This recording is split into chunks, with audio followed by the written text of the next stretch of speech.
کرامات اولیاء برحق ہیں، قرآن کریم سے ثابت ہے۔ سورہ آل عمران ہے، آیت نمبر 37، حضرت مائی مریم کا واقعہ اللہ نے سورہ آل عمران آیت نمبر 37 میں ذکر کیا ہے۔ اس میں حضرت مائی مریم کی ایک کرامت کا ذکر ہے۔ حضرت مریم حضرت عیسیٰ علیہ السلام کی والدہ ماجدہ ہے۔ حضرت مریم کے والد اس وقت فوت ہوتے ہیں جب ماں مریم اپنے والدہ کے پیٹ میں ہوتی ہے۔ حضرت مریم کے والد کا نام عمران ہے۔ تو اس وقت حضرت مریم کی والدہ نے ایک منت مانی، ایک نظر مانی اللہ کے نام کی۔ اللہ تبارک و تعالی نے قرآن کریم میں اس کا ذکر کیا ہے۔ اذ قالت امرأۃ عمران رب انی نذرت لک ما فی بطنی محررا۔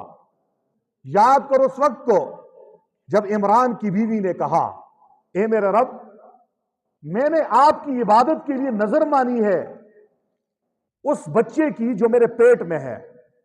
کیا نظر مانی؟ فرمایا محررا، یہ میں تیرے گھر کی خدمت کے لیے اسے آزاد کرتی ہوں، فارغ کرتی ہوں۔ اور آگے کہا فتقبل منی، اے اللہ نظر میں نے مانی ہے، اے اللہ میری اس نظر کو قبول بھی فرما دیجیے۔ جب عمران کی بیوی نے بچے کو جنا تو جننے سے پہلے ہی اس کے شوہر کا انتقال ہو گیا تھا۔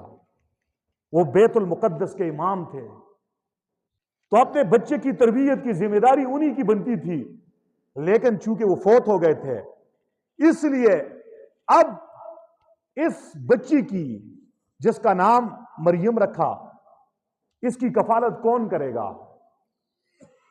تو مسجد اقصی بیت المقدس کے خادموں کے درمیان اختلاف ہو گیا۔ ایک کہتا ہے اس بچی کی پرورش میں کروں گا، دوسرا کہتا ہے میں کروں گا۔ چنانچہ اختلاف ختم کرنے کے لیے ان میں قرعہ ڈالا گیا، جس کی تفصیلات قرآن کریم میں ہے۔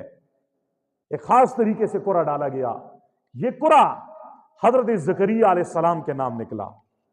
اور یہ حضرت زکریا کون ہے؟ حضرت مریم کے خالو ہیں، حضرت مریم کے خالو ہیں۔ چنانچہ اس مریم کی تربیت، اس کی کفالت کی ذمہ داری حضرت زکریا علیہ السلام کے حصے میں آئی۔ اللہ اکبر کبیرہ۔ اللہ تبارک و تعالیٰ قرآن میں ارشاد فرماتے ہیں وَكَفَّلَهَا زکریا، ہم نے اس مریم کی کفالت کی ذمہ داری زکریا کو دے دی۔ اب کیا ہوا؟ حضرت زکریا علیہ السلام جب اپنے اس حجرے سے جہاں پہ وہ عبادت کرتے تھے وہاں سے باہر نکلتے تو بچی کے پیچھے تالا لگا لیتے تھے، دروازے کو تالا لگا لیتے تھے، اور جب واپس آ کے تالے کو کھولتے اندر جا کے دیکھتے تو ماں مریم کے پاس بے موسم پھل پڑے ہوئے ہوتے تھے اور یہ بچی بے موسم پھل کھا رہی ہوتی تھی۔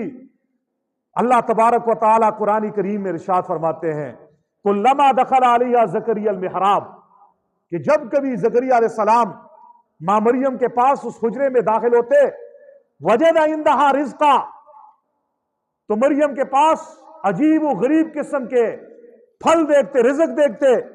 قال یا مریم انا لک ھذا، زکریا علیہ السلام کہتے اے مریم انا لک ھذا، یہ بے موسمہ پھل کہاں سے آ گیا؟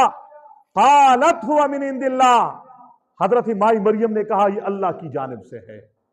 ان اللہ یرزق من یشاء بغیر حساب، اللہ جس کو چاہتا ہے بغیر حساب کی روزی دیتا ہے۔ اس آیت سے حضرت ماں مریم کی کرامت ثابت ہو رہی ہے کہ موسم انار کا نہیں ہے، انار مل رہا ہے، موسم انگور کا نہیں ہے، انگور مل رہا ہے۔ اور زکریا علیہ السلام دروازے کو تالا لگا کے جاتے ہیں، کوئی باہر سے پھل لا کر رکھنے والا بھی نہیں ہے، یہ غیبی رزق اللہ حضرت ماں مریم کو بچپن میں دے رہے ہیں۔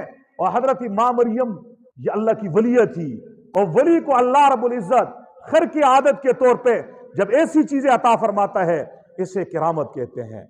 تو اس لیے کرامات کی بنیاد قرآن ہے۔ قرآن کریم میں حضرت ماں مریم کی یہ کرامت بیان ہوئی ہے۔ اس لیے وہ طبقہ جو سرے سے کرامات کی اولیاء کا منکر ہے وہ گمراہ ہے۔ قرآن کے اندر آنے والے کرامات کا انکار کر بیٹھتا ہے تو دائرہ اسلام سے خارج ہے، وہ کافر ہو جائے گا۔ اس لیے انجینئر مرزا جیسے لوگ جو کبھی کبھی تیش میں آ کر کہہ دیتے ہیں اولیاء اللہ کی گستاخی کر کے کہ بابے شابے کوئی نہیں ہے، کوئی کسی قسم کی کرامت نہیں ہے، یہ بھی بکواس کرتے ہیں۔ اور وہ طبقہ جو کراماتی اولیاء کی وجہ سے اولیاء اللہ کو خدا کے مقام پہ پہنچاتے ہیں، مشکل کشا بنا لیا، حاجت روا بنا لیا، حاضر ناظر مان لیا، عالم الغیب مان لیا، مشکلات حل کرنے والا مان لیا، اور مشکلات میں انہی سے مدد مانگتے ہیں، اللہ سے نہیں مانگتے۔ انہی کے سامنے جا کے سجدے کرتے ہیں، ان کی قبروں پہ جا کے سجدے کرتے ہیں، انہی سے بیٹا بیٹی مانگتے ہیں، انہی سے جو نوکری مانگتے ہیں۔ یہ بھی گمراہ ہے، یہ طبقہ بھی گمراہ ہے۔